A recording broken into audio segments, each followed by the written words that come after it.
Por favor, vamos receber mais uma vez carinhosamente Maurício Zagari com um aplauso ao Senhor.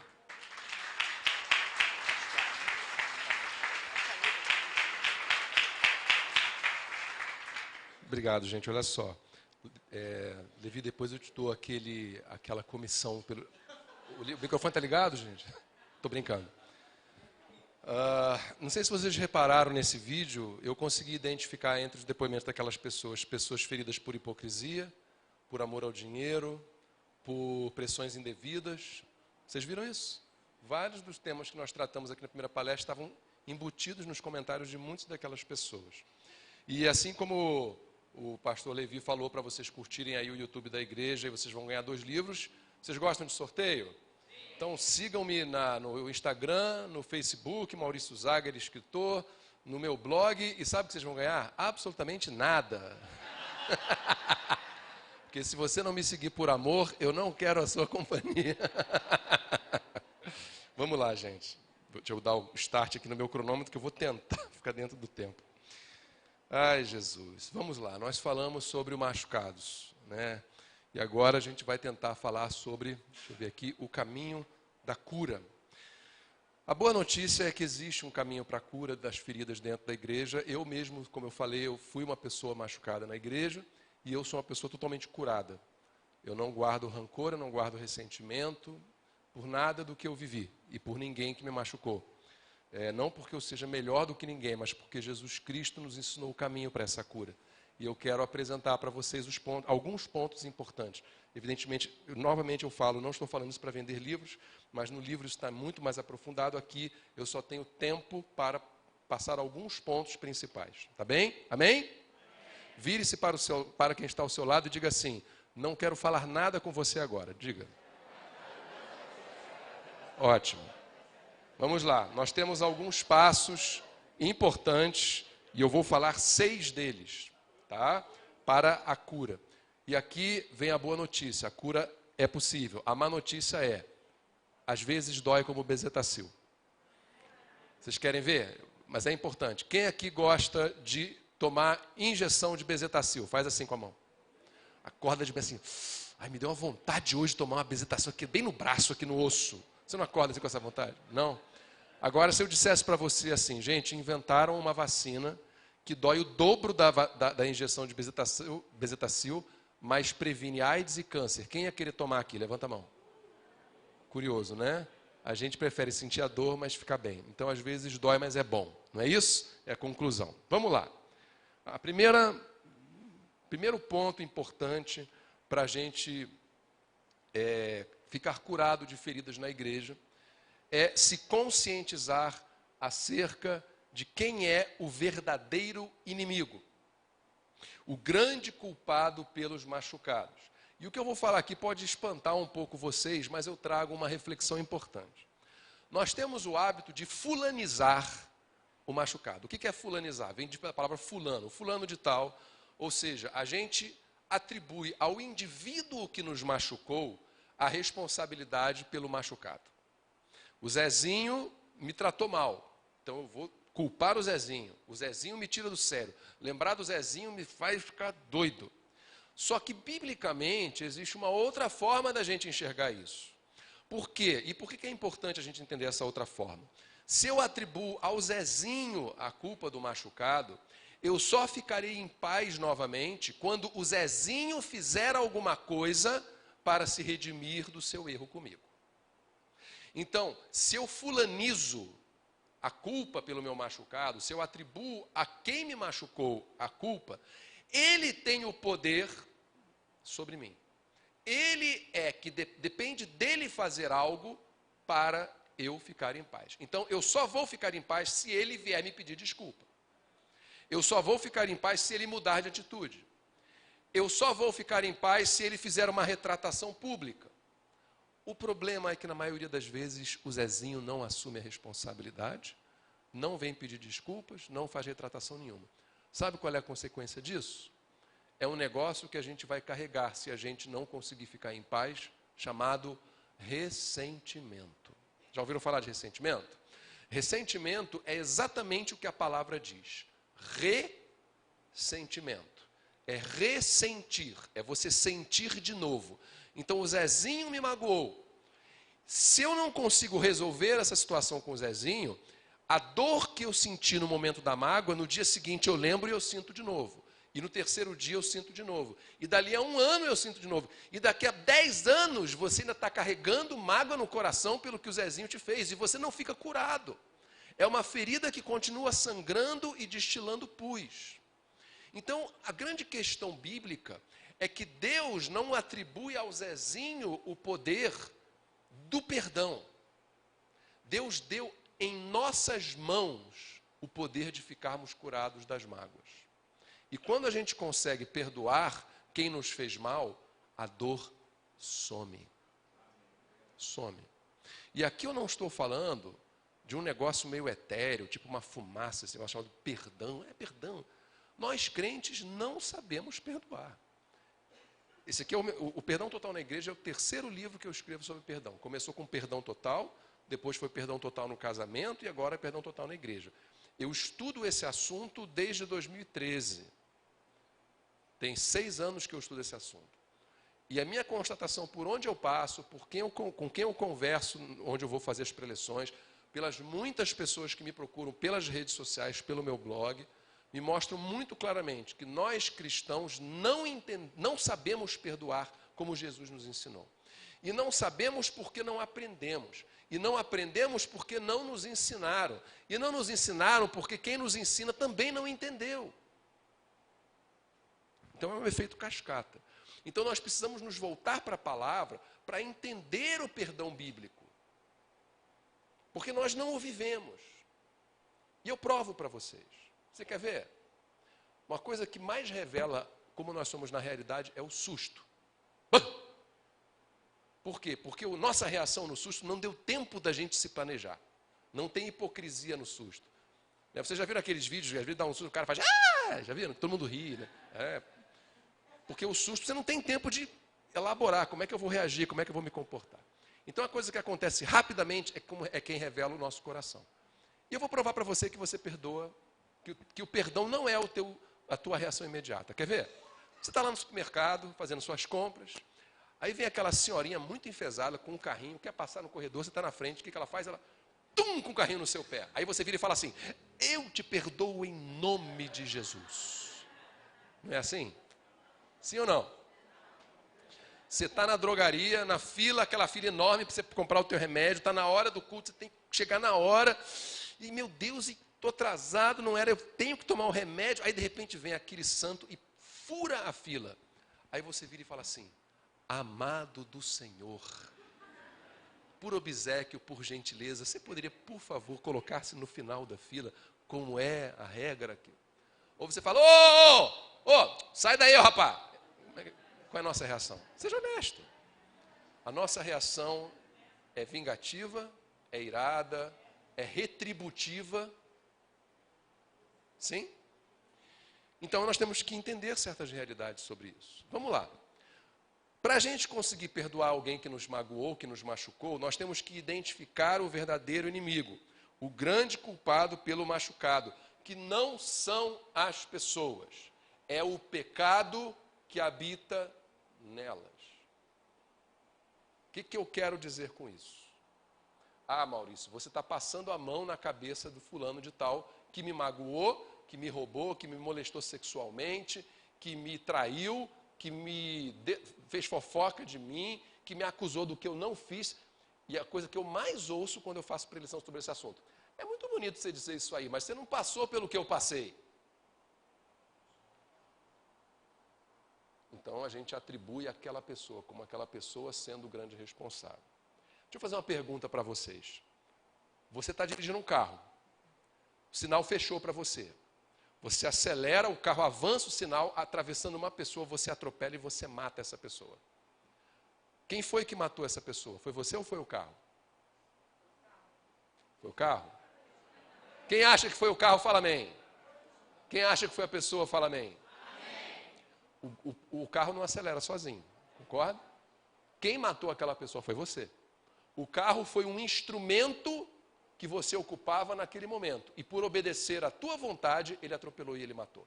Tanto é assim que quem é julgado pela morte daquele transeunte? É o carro. O carro vai para a prisão dos carros, porque matou. É assim? Não, o carro vai ficar encostado no ferro velho em liberdade. Talvez seja vendido num leilão, aí alguma coisa. Quem vai preso é o responsável. Nossas ações são guiadas pelo pecado. Nós somos os carros na mão do pecado. E se a gente fica sempre responsabilizando o carro, a gente vai esperar sempre o carro fazer alguma coisa para se redimir. Mas quem fez não foi o carro, foi o pecado. E se isso soa muito esquisito aos seus ouvidos, eu vou provar na Bíblia. E novamente, eu não vou ensinar zagarismos aqui. Eu vou falar de Bíblia. Romanos 7, de 15 a 25. Você já conhece bem essa passagem, mas eu vou ler com algumas ênfases. Apóstolo Paulo falando o seguinte. E aqui, por favor, eu peço que vocês leiam daquela forma que eu falei, não passando na diagonal, porque afinal de contas eu sei que já leu essa passagem 300 mil vezes, mas vamos ler digerindo o que ele está falando e pensando, entendendo o que ele está dizendo. Romanos 7, 15 a 25 diz assim: não entendo a mim mesmo, pois eu quero fazer o que é certo, mas não faço. Em vez disso, faço aquilo que odeio. Quem se identifica com isso aqui? Eu sou assim. Quantas e quantas vezes eu quis fazer uma coisa, mas a minha natureza pecaminosa me levou a isso. Porque o pecado não é um ser, assim, um troço meio bizarro, não. O pecado é uma força terrível, de origem maligna e diabólica, que nos leva a fazer, a tomar atitudes.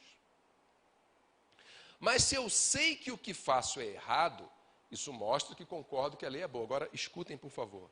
Portanto, logo concluindo, não sou eu, Paulo, indivíduo, quem faz o que é errado, mas o pecado que habita em mim. O que Paulo está dizendo? Interprete isso. Paulo está dizendo, sim, eu quero fazer o que é certo, mas eu não faço. Repara que ele coloca o sujeito da oração aqui, ele. Eu não faço. Mas não sou eu quem faz o que é errado, é o pecado que habita em mim. Olha que coisa interessante. Ele assume, ele não passa a mão na cabeça dele próprio, não. Eu fiz o errado, mas o tadinho de mim, eu sou só uma vítima do pecado. Não, ele fala, eu fiz, eu assumo. Só que quem me levou a fazer foi o pecado. E aí ele continua.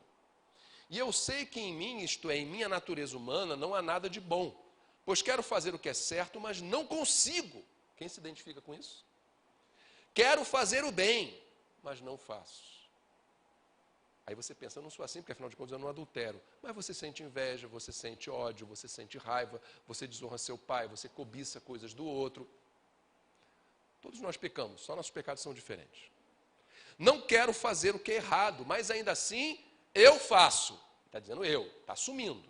Porém, aí ele diz, então, se eu faço o que não quero, de novo ele vai repetir.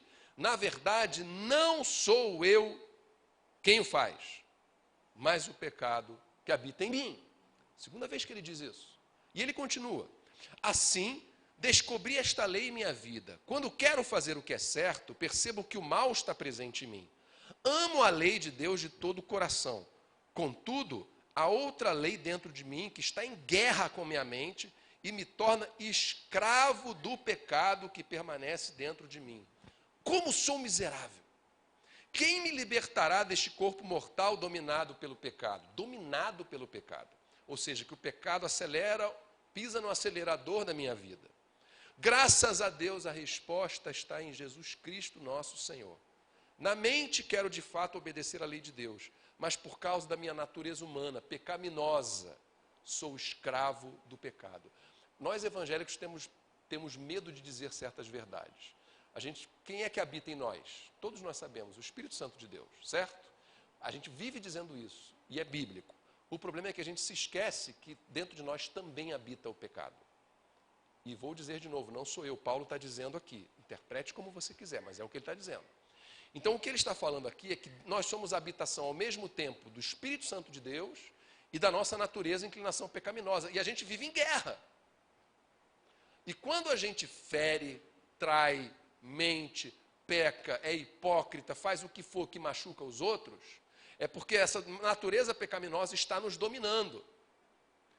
E em vez de nós alimentarmos o Espírito Santo em nós estamos alimentando o pecado. Percebem? Que importância tem isso aqui? Qual é a importância de você compreender que o verdadeiro inimigo não é o fulano, é o pecado que dominou as ações do fulano que te magoou? Porque compreender isso faz com que a cura das suas emoções, da sua alma, não dependa do seu ofensor fazer algo para se redimir, mas põe nas suas mãos os meios de obter a cura da sua alma ferida. Por quê? Porque pode ser que aquela pessoa não faça absolutamente nada para ser perdoada. Se você olha para ela e você consegue separá-la do pecado que a levou a fazer aquilo, sabe como é que você olha para aquela pessoa? Com pena, com misericórdia, com graça. Porque você olha e fala assim: pobre homem, pobre mulher, escravo do pecado. Eu me lembro que quando a minha avó estava com 95 anos já, foi lúcida até 3 meses antes dela falecer. 3 meses antes ela começou a entrar num processo de decadência mental e ela se comportava como uma criança, botava na mesa, jogava comida para cima, dava uns negócios assim. E a gente não falava: vó, sua desgraçada, você está fazendo algo... Não, a gente compreendia que havia algo dentro dela que não a deixava raciocinar e agir normalmente. Então a gente falava: vovozinha, não faz assim. E a gente amava. Se isso não fosse possível, por que Jesus ordenou que nós amássemos os nossos inimigos? Porque nós não amamos os nossos inimigos. Está na Bíblia, mas a gente não pratica isso. Nós odiamos quem nos odeia. Nós devolvemos mal com mal. Nós amaldiçoamos quem nos amaldiçoa. Esta é a realidade da nossa prática de fé. Volto a dizer, eu não vou falar de política. Eu apenas vou falar de uma realidade da igreja. Ano passado, quem acompanhou pelas redes sociais a época de eleições, testemunhou uma igreja estúpida nas redes sociais.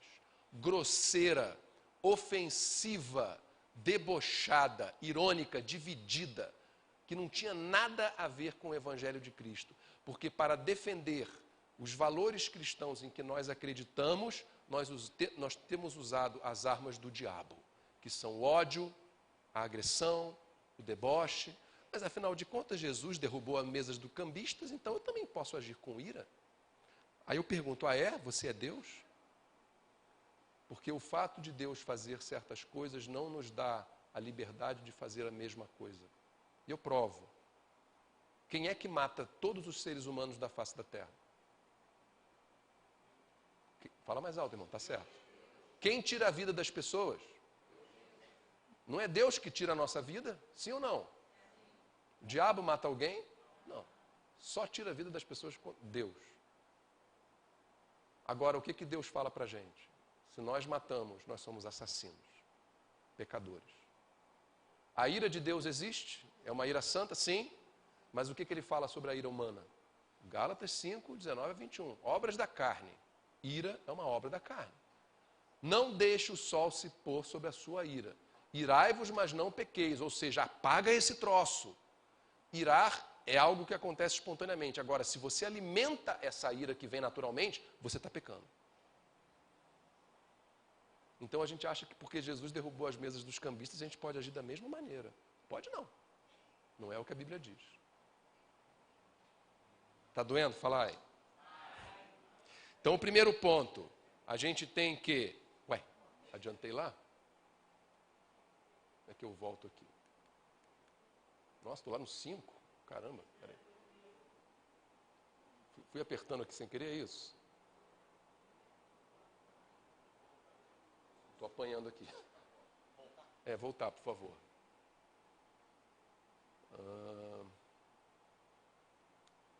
Se puder voltar para o ponto número 1, Levi, por favor. Mais um. Pronto. Se você quiser, fica com... Eu peço para passar. Então devolve aqui, pronto. Tá. Vamos lá. Então, primeiro ponto. Reconheça o verdadeiro... De novo para fixar. Reconheça... Segundo ponto, para você conseguir ter a cura das almas. Além de você compreender de que pessoas não são principais responsáveis, mas sim o pecado. E que, portanto, não devemos combater pessoas, devemos combater o pecado. Segundo, rapaz, eu estou apanhando aqui.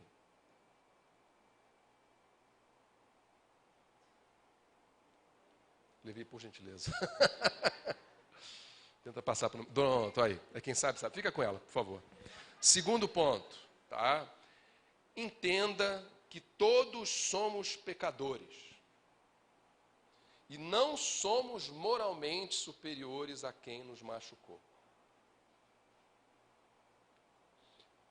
Quem nunca mentiu na vida, diz amém bem forte. Quem nunca sentiu inveja, diz amém bem forte. Quem nunca enganou ninguém, diz amém bem forte. Quem nunca foi hipócrita, diga amém bem forte. Quem nunca manipulou outra pessoa, diga amém bem forte. Quem nunca cobiçou coisas de outra pessoa, diga amém bem forte. Pronto, certo. Quem nunca desonrou outra pessoa, diga amém bem forte. Quem nunca sentiu inveja, quem nunca sentiu ódio. Por que você olha de cima para baixo para quem pecou contra você? A questão é que nós inventamos o pecadômetro. Quando a gente posiciona os pecados que são mais elevados do que os outros e que merecem mais a nós. Falei para vocês na primeira palestra sobre desonrar pai e mãe. Ninguém dá atenção para isso. Assim como ninguém dá atenção para a inveja. Vaidade. Vaidade. Pecados que poluem os nossos ministérios. Vaidade, arrogância, desejo por status. Não vocês, os outros. 1 João capítulo 1, versículos 8 e 10. Se afirmamos que não temos pecado, enganamos a nós mesmos e não vivemos na verdade. Se afirmarmos que não pecamos, chamamos Deus de mentiroso e mostramos que não há em nós lugar para a sua palavra. E aqui é interessante a gente ver isso. Nós evangélicos adoramos frases feitas e conceitos não bíblicos que a gente vive repetindo. Aí a gente fala assim, é que nem aquela história. Por exemplo, quem já ouviu falar, quem quer que a Shekinah de Deus desça aqui hoje sobre nós? Diga amém. Onde é que você viu isso na Bíblia? Tem igreja Shekinah, tem coral Shekinah, grupo Shekinah. Shekinah é um conceito judaico que não está na Bíblia e que não significa a glória de Deus, como você acha que significa. Shekinah é uma palavra que significa habitação. Tem nada a ver com a glória de Deus. E está cheio de igreja evangélica Shekinah, coral Shekinah. Quem acha que o homem é o sacerdote do lar, diz amém. Agora você está com vergonha, está com medo que eu vou falar, né? Mas todos vocês acham, e vocês ensinam isso no encontro de casais. Sim ou não? Então agora seja autêntico. Quem acha que o homem é o sacerdote do lar, fala amém. Não é. Me aponta na Bíblia onde diz isso. O que a Bíblia diz é que o homem é o cabeça da esposa. Homem é o sacerdote do lar é um conceito que não está na Bíblia. A reforma protestante nos ensinou um conceito fundamental para a nossa fé evangélica. Sacerdócio universal dos crentes. Já ouviram falar disso? Se não ouviu, pelo amor de Deus, vai estudar os conceitos da reforma, porque é a fé que você ensina e que você professa. Todos somos sacerdotes. Mulher, você é sacerdote no seu lar. Homem, você é sacerdote no seu lar. Essa ideia de que o homem é o sacerdote do lar surgiu não sei de onde, mas não foi da Bíblia. Você pode até inferir que porque ele é o cabeça da mulher e tal, mas mulher, você é tão sacerdote do seu lar quanto o seu marido. Tá bem?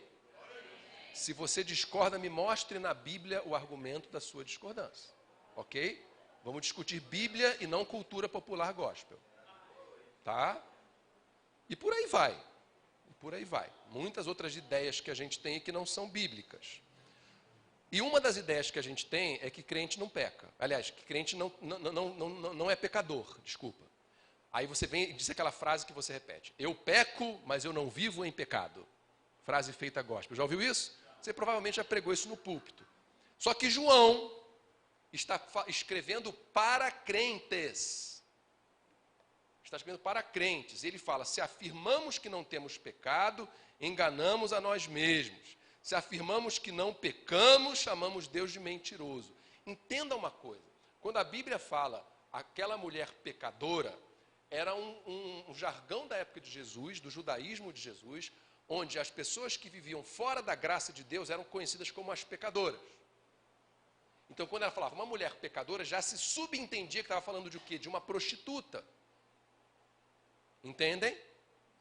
Agora você vai no dicionário, o que significa pecador? Aquele que peca. Quem peca? Fala amém. Você é um pecador, segundo a língua portuguesa. Você não é um pecador de acordo com o conceito judaico da época de Jesus, porque você não é um prostituto. Você vende o seu corpo em troca de dinheiro? Então, de acordo com aquele conceito, você não é um pecador. Mas segundo o conceito do que significa ser um pecador, todos nós somos. Então, pare de dizer isso. Todos nós pecamos. Porque qual é o dano que esse pensamento provoca? Se você não se enxerga como o pecador que você é, se você não entende, como Paulo falou, que o pecado habita dentro de você, você começa a se colocar numa postura moralmente e espiritualmente superior. E aí você olha para todo mundo com arrogância. Aquele adúltero, tá aí você, seu mentiroso, que o testemunho de Jeová bate na sua porta e você manda dizer que eu não estou. Mentira! Mentira! Aí você fala, é uma mentirinha branca. Já ouviu essa expressão? Aí a Bíblia está dizendo assim, porque o diabo é o pai da mentira vermelha. O diabo não é o pai da mentira branca, não é isso? O diabo é o pai de toda e qualquer mentira. Porque Deus, Cristo, é o caminho, a vida e a verdade. E fora da verdade não há Cristo. Você vive mentindo. Manda dizer que eu não estou, toca o telefone. É de novo telemarketing, diz que eu não estou. Aí você atende, pastor Levi atende. Alô, eu queria falar com o pastor Levi. Ele não está. Pecou. Entendem? E aí a gente fica olhando, a gente fica olhando com superioridade para os outros pecadores, porque afinal de contas nós somos tão santos. Se você não entende que todos nós somos pecadores, que todos estamos no mesmo barco e todos carecemos da graça e do sangue de Jesus, você não será sincero com Deus e você vai viver pecando por se colocar numa postura de superioridade que você não tem. Porque a gente se converte, somos justificados, regenerados, salvos, mas quem aqui, sinceramente, se converteu e teve um dia sequer na vida em que não pecou? Levanta a mão. Eu sou convertido há 23 anos. Todos os dias desses 23 anos eu pequei. E segundo João, se eu negasse isso, eu seria um mentiroso. Eu chamaria Deus de mentiroso. E não há lugar em nós para a sua palavra. Então somos pecadores. E devemos olhar com a mesma misericórdia que nós esperamos de Deus, devemos olhar para o nosso próximo que nos feriu. Então a importância de entender essa verdade é que você vê quem feriu você com misericórdia, por saber que você também não é perfeito. Está doendo? Fala ai. Então o primeiro ponto para você alcançar a cura: reconheça o verdadeiro inimigo. Segundo ponto: entenda que todos somos pecadores e não somos moralmente superiores a quem nos machucou.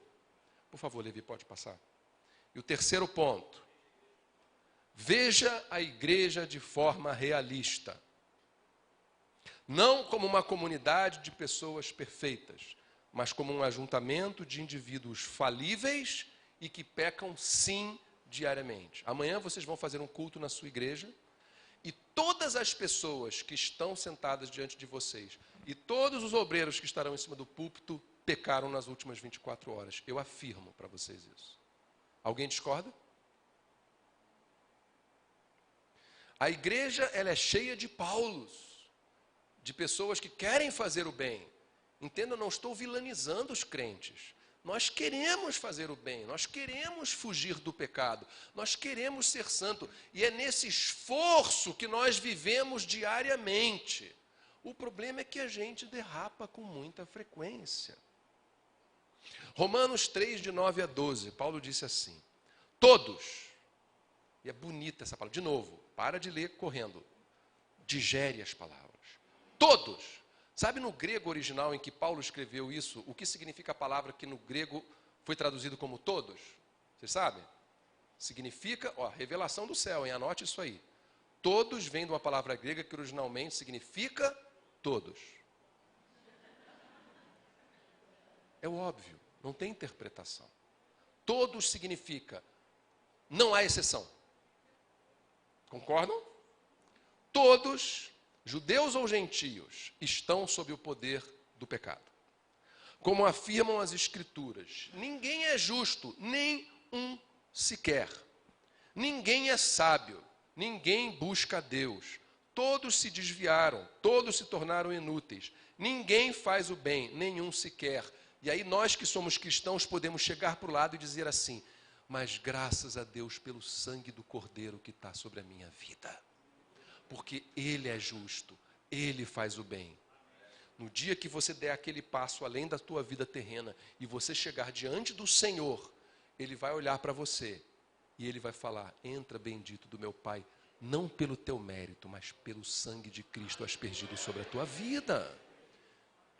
Esse é o nosso pensamento. Nós não devemos olhar para os outros que nos machucaram com ódio, com moralismo, mas olhando e entendendo que todos somos pecadores, todos somos adoentados, todos temos esse vírus chamado pecado, e que Jesus olhou para a gente, teve misericórdia, nos amou, e graças a Deus por isso.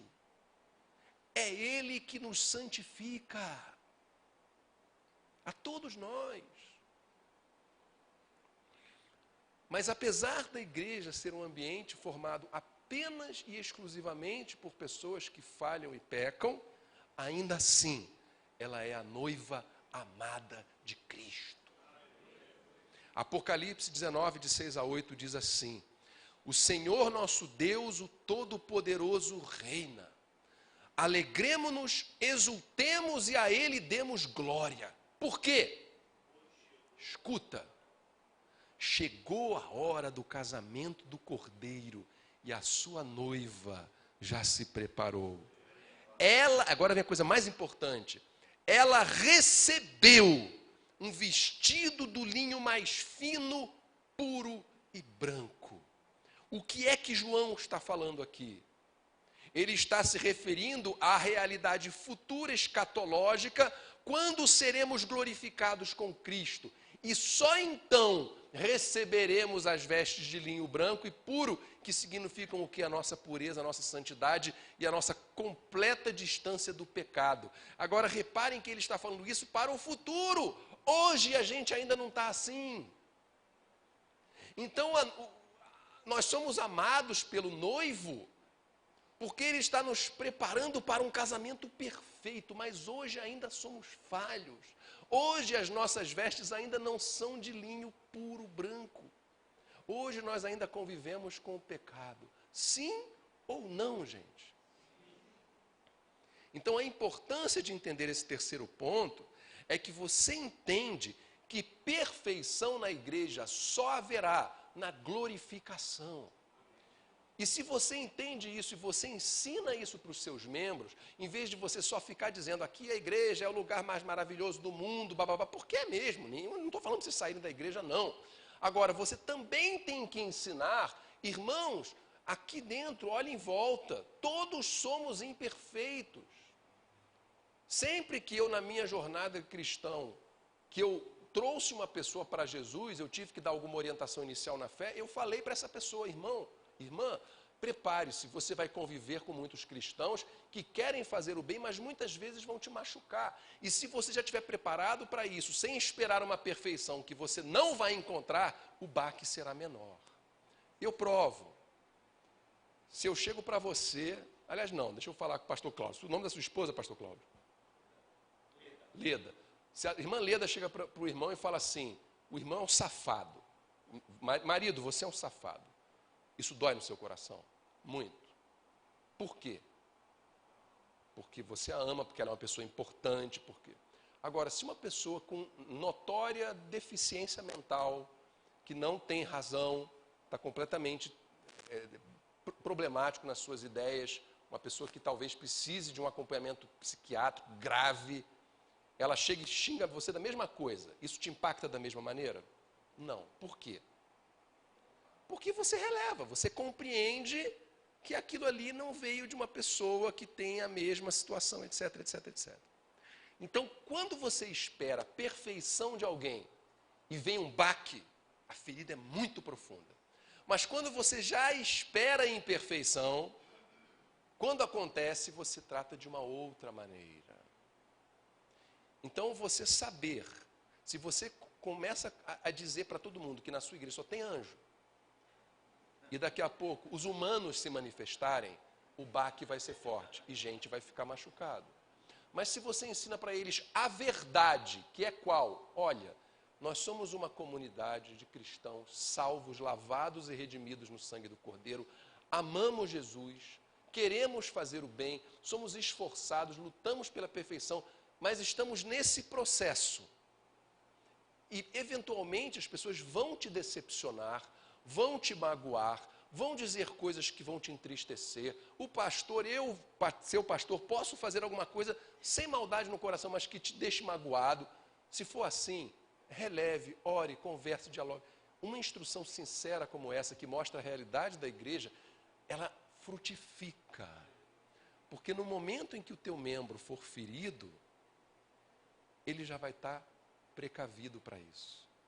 Vocês entendam uma coisa. Opa, desculpa aqui. Vocês entendam uma coisa. Uma coisa é eu fazer assim. Agora, atenção. Eu vou dar um susto em vocês. Tá? Começando a... Thaís, eu vou dar um susto em vocês. Porque a Thaís quase pulou para o outro lado ali. Eu vou dar um susto em vocês, tá bem? Porque, assim. O susto foi igual? Por quê? Porque eu avisei antes, não foi? Então avise antes, mostre a realidade antes e o impacto será menor. Entendem? Primeiro ponto, para que a gente consiga ter a cura das nossas feridas. Não precisa repetir não, deixa eu repetir para vocês. Temos que entender quem é o verdadeiro inimigo. Segundo, temos que entender que somos todos pecadores e não somos moralmente superiores a quem nos machucou.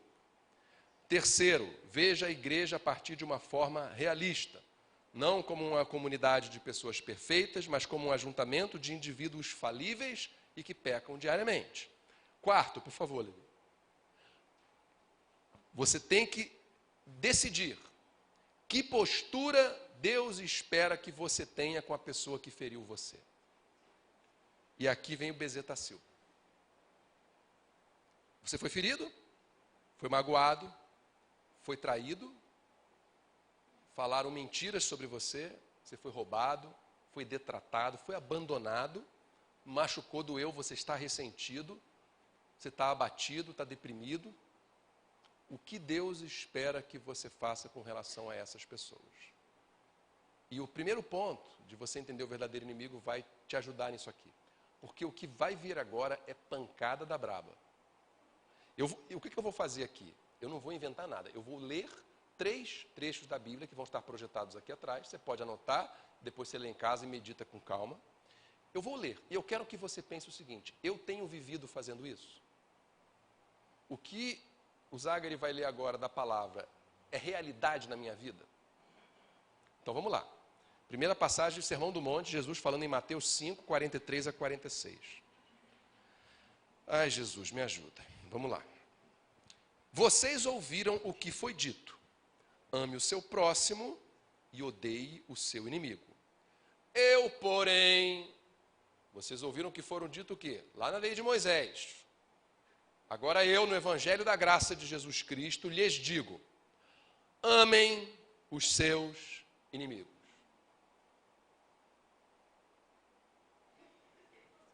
E orem por quem os persegue. Quem aqui, não precisa levantar a mão, não quero envergonhar ninguém agora. Quem aqui orou por quem persegue a sua vida na última semana? Quem amou, e amar não é sentimento de coração não, amar é você agir em favor de, agir em benefício de. Que inimigo você amou ultimamente? Aí você... No mundo da política, você acha que Zezinho, Huguinho, Zezinho e Luizinho são inimigos da igreja, perseguidores da igreja, que querem aprovar legislações da igreja. Aí o que você faz? Você entra na rede social, você começa a detonar. E aí você bota, você não pode ser crente e ser isso ou aquilo ao mesmo tempo. Posso usar os termos aqui do debate? Você não pode ser crente e ser fascista ao mesmo tempo. Ou você não pode ser crente e ser esquerdopata ao mesmo tempo. E aí você fica só nesse bate-boca, bate-boca, bate-boca, bate-boca, bate-boca. Amem os seus inimigos e orem por quem os persegue. Palavras de Jesus Cristo aos seus discípulos. Desse modo, que modo? Amando os inimigos e orando por quem nos persegue. Desse modo, vocês agirão como verdadeiros filhos de seu Pai que está nos céus. O que Jesus está dizendo é que verdadeiros filhos de Deus amam os inimigos e oram por quem os persegue. Meu Deus!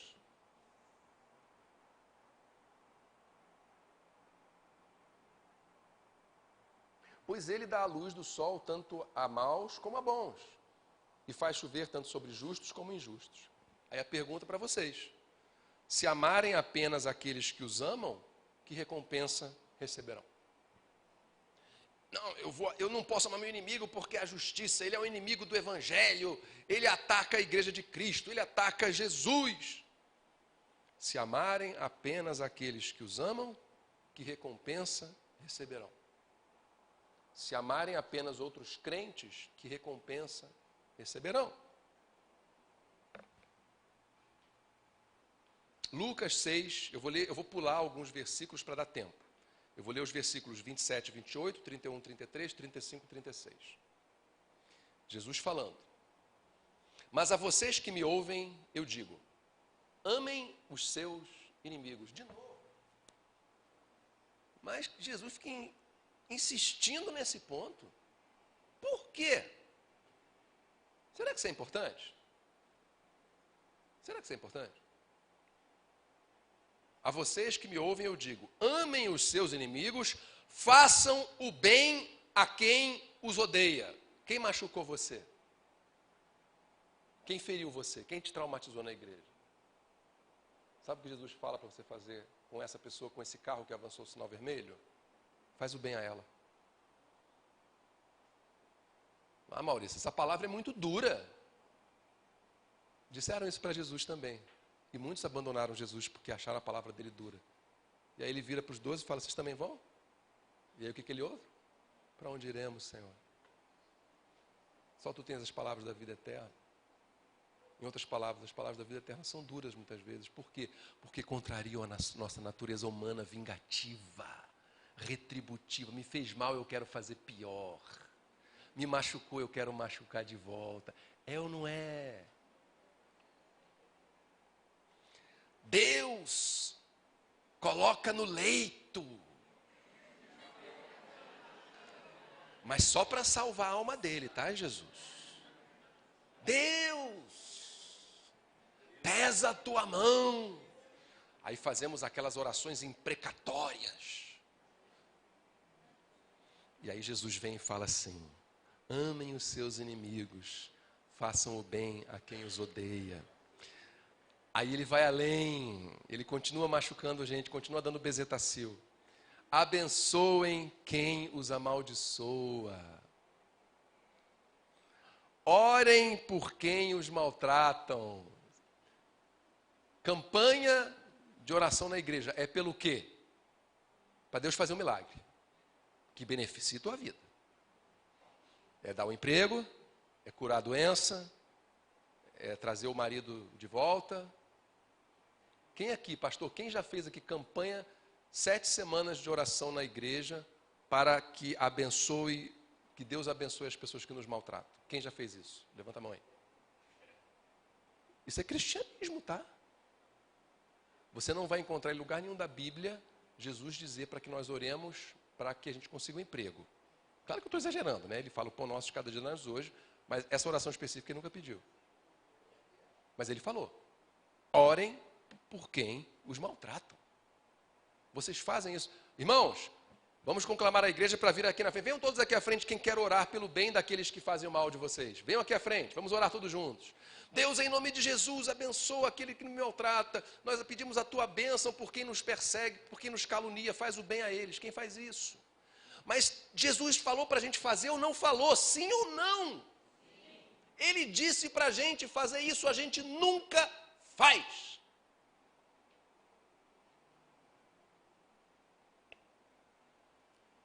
Façam aos outros o que vocês desejam que eles lhes façam.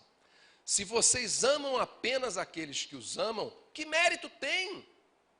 Até os pecadores amam quem os amam.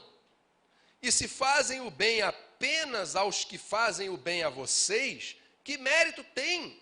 Até os pecadores agem desse modo, ou seja, até aqueles que vivem fora da graça de Deus agem assim. Portanto, logo, concluindo, consequência, amem os seus inimigos. De novo Jesus batendo nesta mesma tecla. Será que isso tem alguma importância ou não? Façam-lhes o bem. De novo. E agora todo mundo vai embora daqui. E emprestem a eles sem esperar nada de volta. Então a recompensa que receberão do céu será grande. E estarão agindo de fato como filhos do Altíssimo. Gente, vocês, pelo amor de Deus, irmão, irmã, entenda a gravidade dessas palavras. Jesus está dizendo, você quer agir de fato, verdadeiramente como um filho de Deus? Faz o bem a quem te odeia. Ama os inimigos. Ora por quem te persegue. Quem faz isso? O que a gente faz, o que a gente bota na placa da porta da nossa igreja é culto da vitória. A gente quer bênção para a gente. Semana, mês do perdão dos inimigos. Quem já fez isso? Sabe por quê? Porque a igreja vai ficar às moscas. Porque a gente não ensina para os nossos membros que isso importa. A gente só ora por vitória. Estou mentindo ou não? Baixinho. Pois ele é bondoso até mesmo com os ingratos e perversos. Sejam misericordiosos assim como seu Pai é misericordioso. E a última passagem que eu vou ler não foi de Jesus, foi de Paulo. Romanos 12, 14 a 21.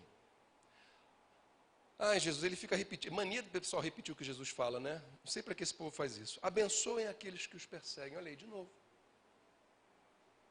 Posso fazer uma proposta? Faça aí. O ano, tem gente que bota lema na igreja, não tem nenhum problema, não é pecado não. O ano da colheita, o ano do não sei o quê, o ano da intimidade, não é? Que tal fazer o ano da bênção sobre quem nos persegue? Não posso fazer isso. Por que não? Está aqui mandando a gente fazer. Isso é evangelho. Abençoem aqueles que os perseguem. Não os amaldiçoem, mas orem para que Deus os abençoe. Você dobra o joelho para orar em casa? Sim ou não? Você ora pedindo bênção, você ora pedindo saúde, você ora para ter um emprego, você ora pedindo promoção, você ora pelo bem da humanidade, papapá. Quantas vezes você ora para que a pessoa que te amaldiçoa seja abençoada? Quanto tempo você dedica a isso na sua oração? Ou a sua oração é, me dá bênção, me dá bênção, me dá bênção, me dá bênção, me dá bênção, vitória, vitória, vitória, eu quero, para mim e para os meus, para mim e para os meus. Porque afinal de contas, abençoando meu filho, abençoa a mim também, né? Por favor, se eu estiver pregando um outro evangelho, me avisem, tá? Vivam, continuando, alegrem-se com os que se alegram e chorem com os que choram. Vivam em harmonia uns com os outros. Nunca, gente, de novo o problema das palavras. Nunca, sabe o que quer dizer nunca? Nunca quer dizer nunca. Em nenhuma ocasião, sem exceção. Não é isso o significado de nunca, gente? Sim ou não? Nunca paguem o mal com o mal. Aí lascou. Porque a gente acha que tem situações que não tem problema da gente fazer o mal. Ora, eu estou fazendo a vigília na minha igreja, o vizinho veio dizer que a gente está impedindo ele de dormir. Irmãos, vamos ficar de pé, vamos impor as mãos em direção ao nosso vizinho e pedir que Deus repreenda esses demônios.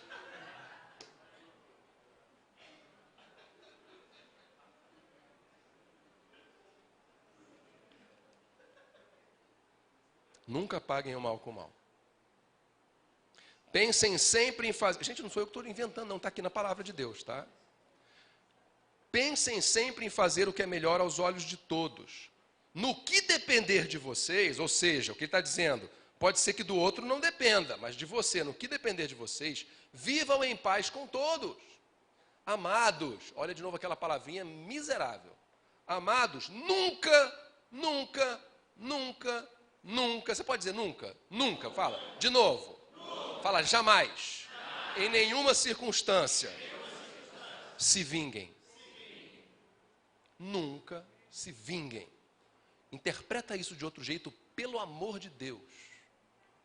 Arranca o microfone da minha mão e diga, você está errado. A palavra de Deus está dizendo para eu me vingar assim. Nunca se vinguem. Sabe por quê? E aqui vem a resposta. Deixem que a ira de Deus se encarregue disso, pois assim dizem as Escrituras, a vingança cabe a mim, eu lhe darei o troco, diz o Senhor. Quando você se vinga, você não tem fé que Deus vai dar o troco no teu lugar. Que Deus vai exercer o julgamento e o juízo, que Deus fará o que é certo. E aí você toma nas tuas mãos, você se torna um justiceiro. Porque o juiz é o que tem autoridade para condenar. O justiceiro é o que não tem autoridade para fazê-lo e toma a justiça nas suas próprias mãos. Você vira um quadrão de extermínio. Esquadrão de extermínio, desculpa. Pelo contrário, e aqui, se seu inimigo estiver com fome, dá-lhe de comer. Você me machucou? Está com fome? Toma aqui um prato de comida. Se estiver com sede, dê-lhe de beber. Está colhendo o que plantou. Ao fazer isso, amontoará brasas vivas sobre a cabeça dele. Irmãos, não deixem que o mal os vença, mas vençam o mal praticando o bem. Conclusão. O que Deus espera de você? Que é o quarto ponto. Diante disso, diante dessa realidade, que postura Deus espera que você tenha com quem o feriu? A resposta é: Deus espera que você faça o bem a quem o machucou. E ore em favor dele, que abençoe essa pessoa e peça a Deus que a abençoe, que seja misericordioso com ela, como ela não foi com você, e que faça o possível para que vocês vivam em paz, abandonando todo desejo de vingança. Isso é viver o amor de Cristo na prática. Quinto ponto, por favor. O caminho da cura. O que nós vimos nesses 4 primeiros pontos são realidades que, se nós introjetarmos no nosso coração, vão preparar o terreno para a cura. E aí a cura vem. Qual é o caminho para a cura? É o perdão total. Por que total? Porque não existe perdão parcial. Sabe a pessoa que fala que perdoou, mas vive trazendo à memória aquilo que aconteceu? Meu marido, você me olhou para aquela mulher lá em 1912. Tem gente que vive fazendo isso. Eu perdoei, mas... Mateus 18, 23 a 27 nos ensina o que é o perdão. O perdão, aqui é a parábola do credor incompassivo. O perdão é, literalmente, você perdoar uma dívida. Quando alguém te magoa, te fere, te trai, te rouba, te calunia, etc., ela contrai uma dívida moral e espiritual com você, que precisa ser paga. Quando a pessoa não toma atitude nenhuma para se redimir, olha lá o primeiro ponto do verdadeiro culpado, você tem uma possibilidade de anular essa dívida. Qual é? Perdoando a dívida. O que é perdoar uma dívida? É exatamente isso. Eu te devia, eu não te devo mais. Você me deve, eu cancelei. Você está com o nome no SPC, você chega lá no posto do SPC e fala, vê no computador quanto é que está meu débito. Ela olha lá no computador, dá o seu CPF aqui. Não, 0. 0? Mas eu tinha uma dívida enorme aí, não está aqui dizendo dívida perdoada. Vai em paz. Isso é o perdão. Isso é o perdão. Você quer ver que se você perdoou alguém ou não? Se você ainda acha que essa pessoa tem que fazer alguma coisa para se redimir, é porque você não perdoou totalmente. Você ainda acha que depende dela, depende do carro. Mas quando você olha para ela com misericórdia no teu coração, vendo a ela e você como iguais, porque você não é superior a ela, misericórdia, graça no teu coração, você olha para ela e você fala, Deus, cancela essa dívida que ela tem comigo. apaga do teu livro e da tua memória todo e qualquer débito que ela tenha comigo. No dia do juízo, não cobre dela absolutamente nada de mal que ela me fez. Isso é perdoar. Isso é perdoar. Eu vou ler uma passagem que quase ninguém lembra que ela existe, mas ela nos revela uma realidade profunda sobre isso que a gente está falando, sobre o que é o perdão total. Está em 2 Coríntios capítulo 2, versículos de 5 a 8, em que Paulo fala sobre um homem que causou um monte de problemas para ele, que o magoou, que o feriu, e que por causa disso feriu a congregação inteira da igreja de Corinto. Vejam que lição ele nos ensina e pergunte a si mesmo se você ensina isso na sua igreja. Paulo diz assim: não exagero quando digo que o homem, aquele cara, que causou tantos problemas, imagina, não é um cara que fez uma mágoa só não, foram várias. Ele causou muitos problemas. É um daquele membro da igreja que você está orando a Deus para ele ir embora, porque ele só causa problema dentro da igreja. É desse cara que ele está falando. O homem que causou tantos problemas magoou não somente a mim, mas até certo ponto a todos vocês. A maioria de... Olha que estão enxergando o escândalo na igreja? Estão enxergando? A maioria de vocês se opôs a ele. E isso já foi castigo suficiente. Agora prestem atenção, porque agora vocês vão ter uma lição de cristianismo.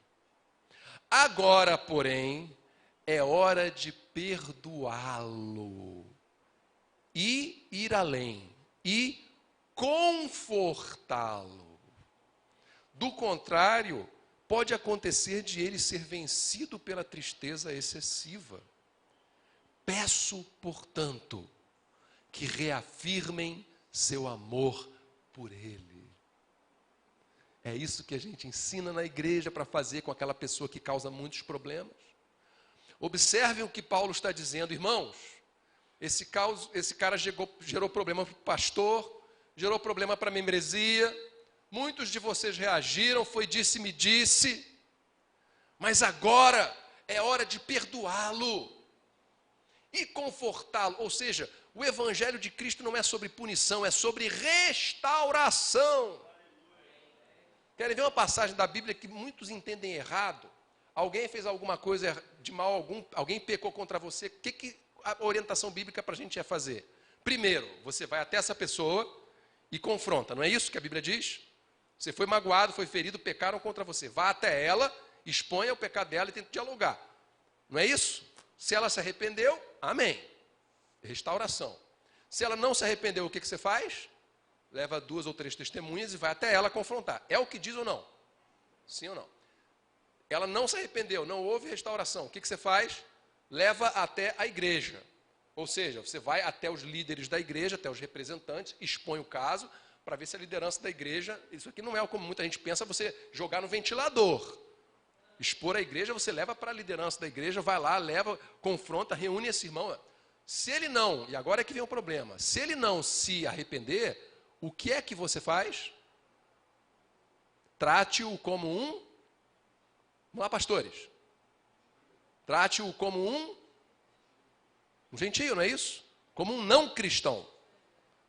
Não é isso? Trate-o, em algumas outras traduções, trate-o como um infiel. Sim ou não? E aí você vira e fala assim, então, se houve todo esse processo, não se arrependeu, então que o diabo o carregue, vai lá para o mundo, esquece que a gente existe, vamos excluir da igreja. Amém? Não é assim que a gente interpreta? Sim ou não? Manda ele para fora. Finge que vamos tratar ele como se ele não fosse um cristão. Considere-o como um gentio, como um fiel, como um descrente, depende da tradução que você adota.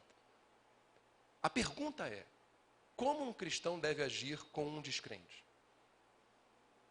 O que você faz quando você encontra um descrente, gente? Você? Hã?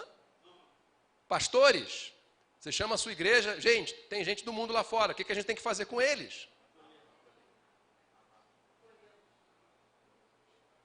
Alguém faz evangelismo na igreja aí, gente?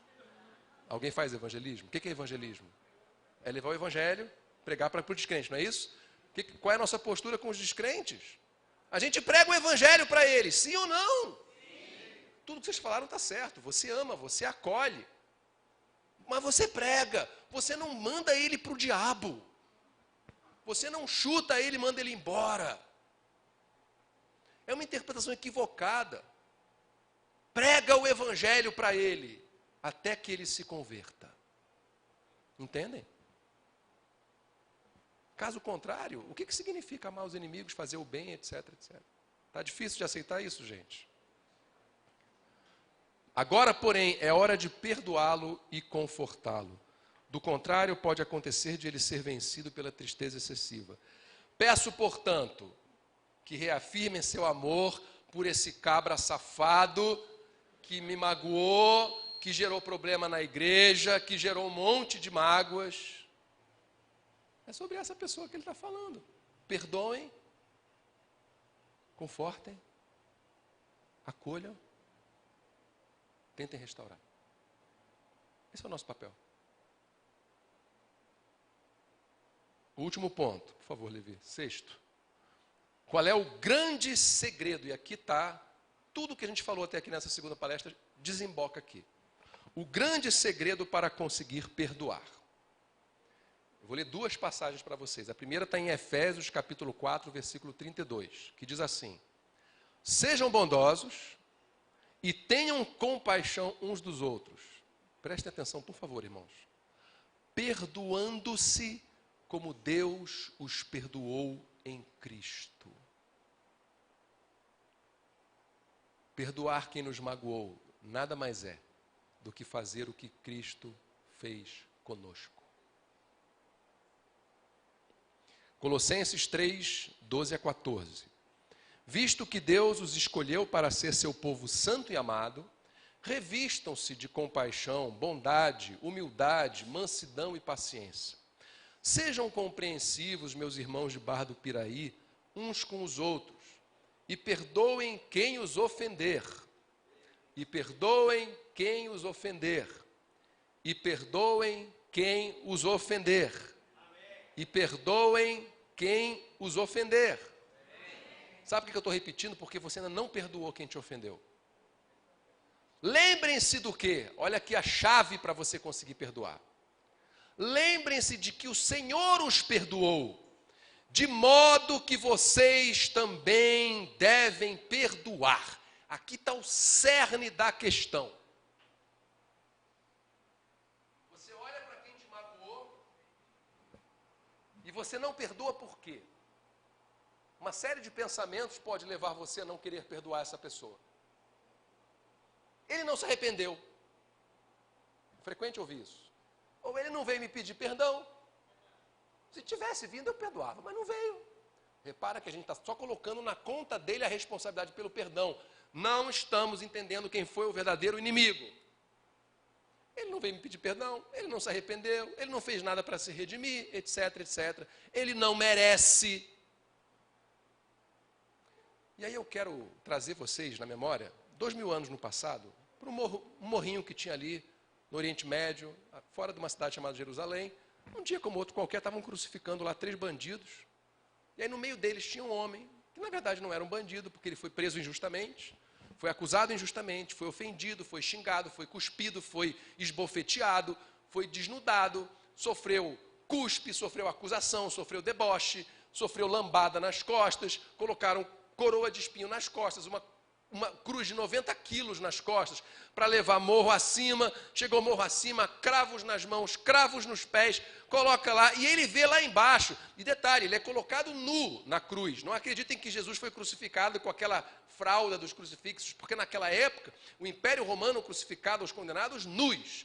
E Jesus estava com as suas vergonhas expostas diante de sua mãe, diante de Maria, diante de todos aqueles. E aí ele vê aqueles que estavam lá e que fizeram aquele mal com ele aos pés da cruz, os mestres da lei judeus e os soldados romanos, debochando dele. Ah, desce daí, você não é o Messias. E aí ele olha aquilo e ele fala: Pai, aqueles homens não se arrependeram, eles não merecem, eles não vieram me pedir perdão, então manda um raio do céu e fulmina eles.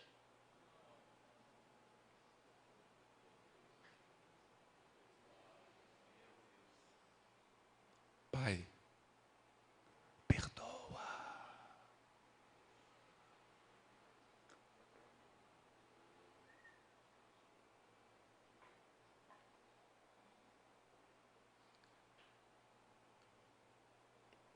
Lembre-se de que o Senhor os perdoou.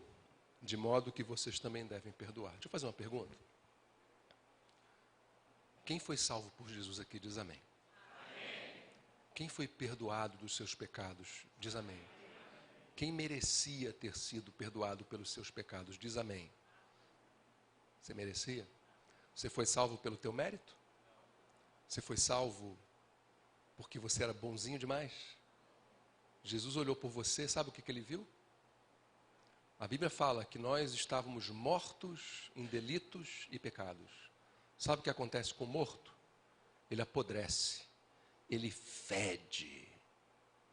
A minha vizinha do prédio antigo, eu encontrei ela morta. Eu tive que arrombar a porta da casa dela, dona Marlene, estava morta já tinha uns 3 dias. E o que me alertou foi o cheiro que tomou conta do corredor. Morto fede. E vocês fediam. Eu fedia. E aí Deus, porque Ele nos amou, Ele olhou para a gente e não viu nada de belo em nós, mas porque Ele nos amou, sem ver mérito, sem que a gente quisesse ser salvo, Ele estende a sua graça. E aqui está o cerne de tudo. A única religião do mundo que tem em si o conceito de graça é o cristianismo. Nenhuma outra tem. Que é, tudo depende de Deus, não é de vocês. Você não foi salvo porque você merecia.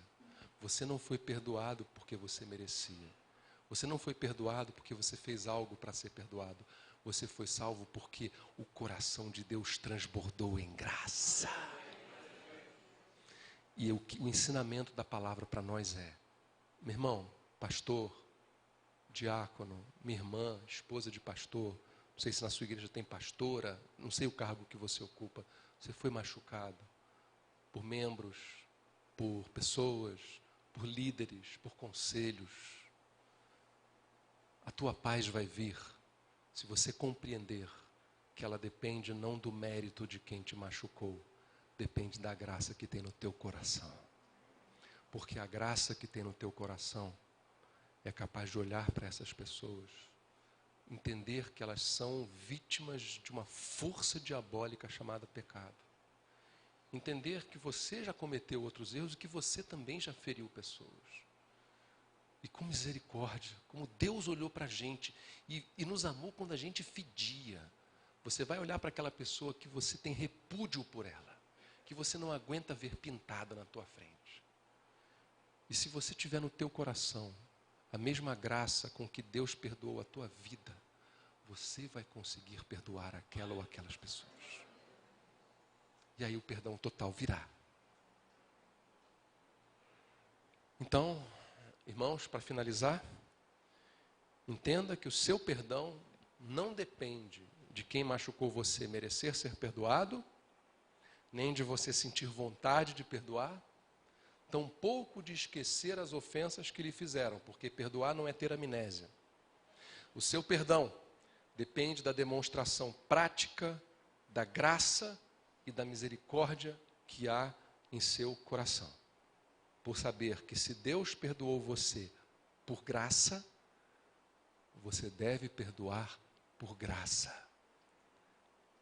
Salvação meritória não é um conselho reformado, protestante, evangélico, cristão. Do mesmo modo, o perdão deve depender da graça que há no nosso coração e não do mérito de quem nos fez mal. Se você entende isso, você consegue perdoar e você consegue se libertar. E aqui eu quero fazer um convite para você. Posso, pastor? Posso? Eu vou pedir para vocês que todos fechem os olhos, daqui a pouquinho, ainda não. E não há nada de místico ou sobrenatural nisso. É simplesmente porque eu gostaria muito que ninguém olhasse para quem está em volta. Eu quero que seja um momento seu com Deus. Então eu vou pedir que você, sentado mesmo como você está, que isso vai te dar mais conforto, que você feche os olhos. Quando eu pedir para você fechar os olhos, se você identificou ao longo das últimas 2 horas que algo precisa mudar na sua vida, pode ser várias coisas. Primeiro, você pode estar magoado, você pode fazer parte desse grupo dos que estão feridos. E se você, não faça isso por religiosidade ou porque eu estou falando. Faça se Deus tocou no teu coração, porque senão não tem efeito. E você quer perdoar quem te magoou e se ver livre desse ressentimento, eu vou pedir para você que você ore a Deus, estendendo esse perdão para essas pessoas. Pode ser que você tenha identificado que a sua forma de agir na liderança da sua igreja precise de ajustes. Pode ser que você identifique que você precisa orientar melhor os líderes que estão com você, ou que você precisa ensinar coisas que você não ensinava para a sua igreja.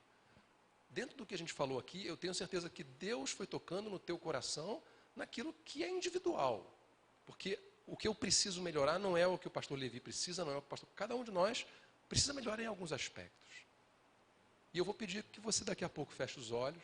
E se você percebeu que há algo que precisa ser mudado, como um gesto externo de uma realidade interna, que você coloque a mão no seu coração.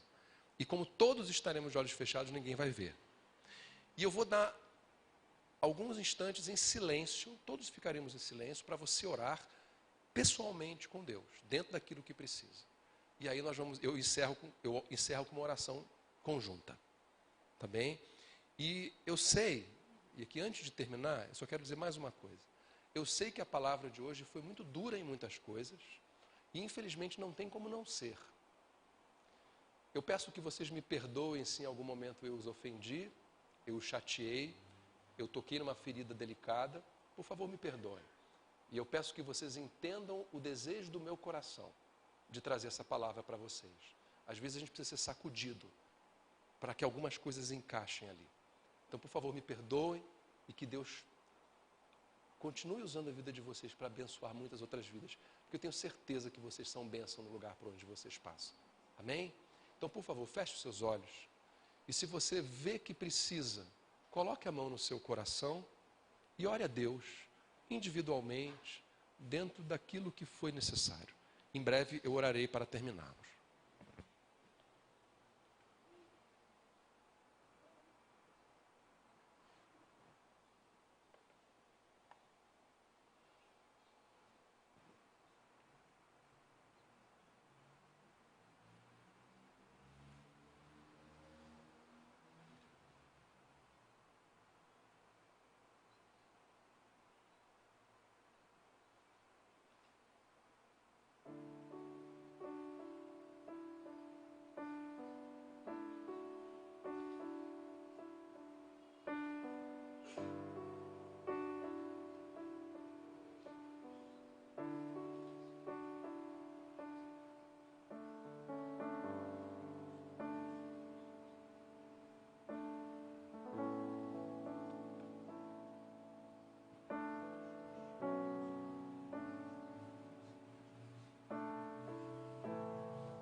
Senhor, nós chegamos diante de Ti, ó Deus, com muita humildade no coração, reconhecendo quem nós somos, reconhecendo as nossas falhas, os nossos pecados. Nós sabemos, ó Deus, que diante de Ti a arrogância e a soberba não têm espaço. Por isso nos humilhamos aos Teus pés, ó Pai, e Te agradecemos se o Teu Espírito Santo falou ao coração de alguém aqui hoje. Ó Pai, que o Teu Evangelho puro e verdadeiro seja resgatado nesse país. Nós estamos vivendo uma fase de tanto ódio, Deus, de tanta polarização. A igreja tem tido a oportunidade de brilhar nas trevas, mas o nosso testemunho tem sido mau. Nós agimos como mundanos, ofendemos os nossos inimigos. Nós acreditamos que usando as armas do diabo nós defenderemos o teu nome, o teu reino, a tua igreja. Mas pedimos perdão a ti por isso, Senhor. Perdoa-nos quando com boas intenções nós erramos. Purifica o teu povo, Senhor, a começar por mim.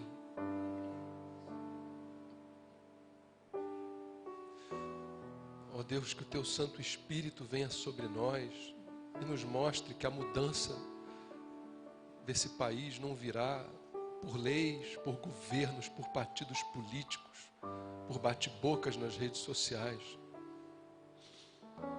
mas virá por corações que caminham em novidade de vida, que tenha a ousadia de nadar contra a corrente, Senhor, que tenha a ousadia de falar: eu serei diferente. Deus, que nós compreendamos que a mudança vem pelo teu poder e não pela nossa fúria. Temos dado exemplos muitas vezes negativos, temos agido com impiedade. Parece que o perdão sumiu da nossa vida, parece que a misericórdia deixou de haver. Nós olhamos para essas passagens que lemos aqui hoje, ó Deus, e não vemos isso em lugar nenhum no meio da tua igreja. Onde estão aqueles que amam os inimigos? Onde estão aqueles que se recusam a devolver mal com mal? Onde estão aqueles que entendem que da tua mão é que virá a justiça, Senhor? Onde estão aqueles que estão dispostos a reconhecer que durante anos e anos foram furiosos, iracundos, e que lhes falta mansidão e paz, lhes faltam palavras de pacificação e de conciliação? Nós precisamos de mais santidade, precisamos entender o que tu queres de nós. Deus, aqueles de nós, muitos de nós aqui nesse santuário hoje, estamos feridos, fomos machucados, fomos abandonados, mentiram a nosso respeito, fomos desprezados pelos nossos membros, cobraram de nós o que não fazia sentido, exigiram demais de nós, porque somos pastores e esqueceram que somos humanos, Senhor, que temos sentimentos e que nós às vezes ficamos muito cansados. Ah, Deus, fortalece as nossas pernas, que possamos ter um novo começo.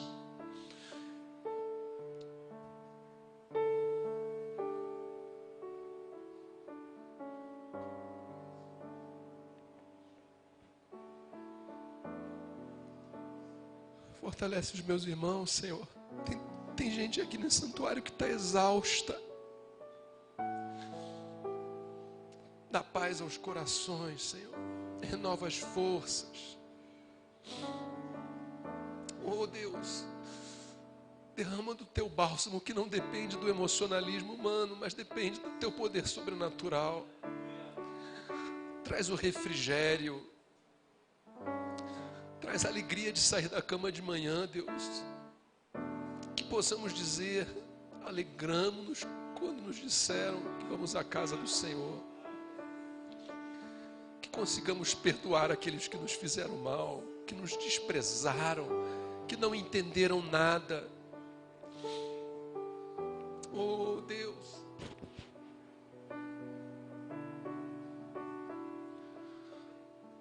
obrigado pela tua graça, pelo teu poder transformador,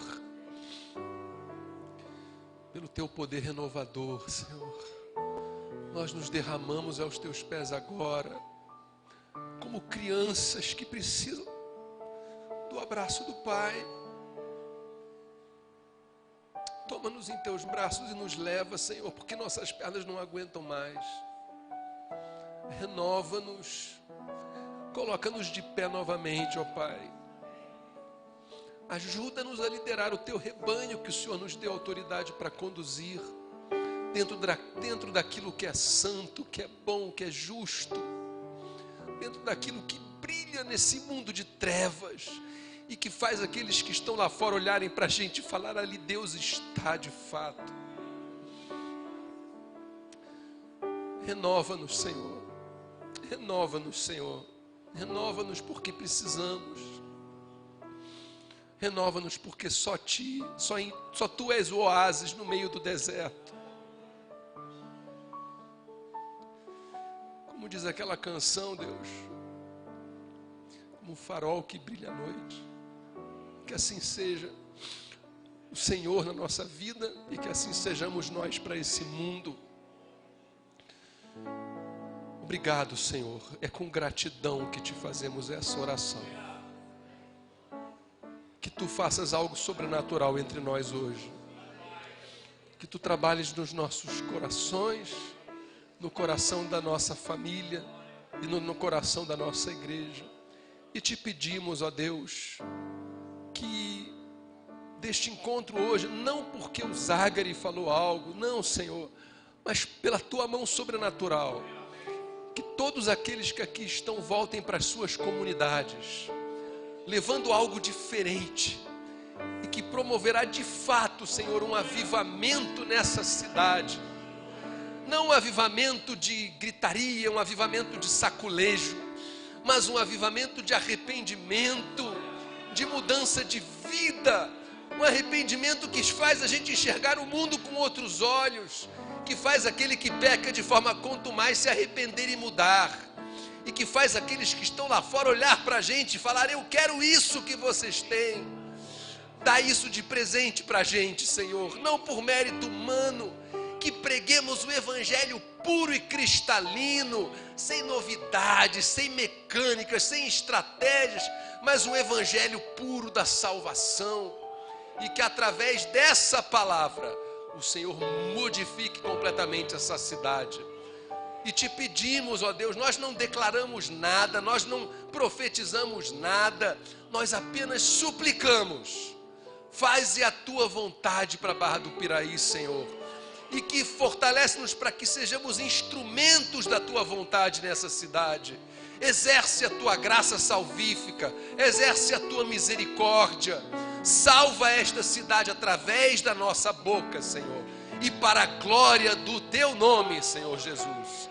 É o que nós te pedimos, em nome de Jesus, em nome de Jesus, Senhor. Amém e amém. Meus irmãos, que Deus os abençoe a todos.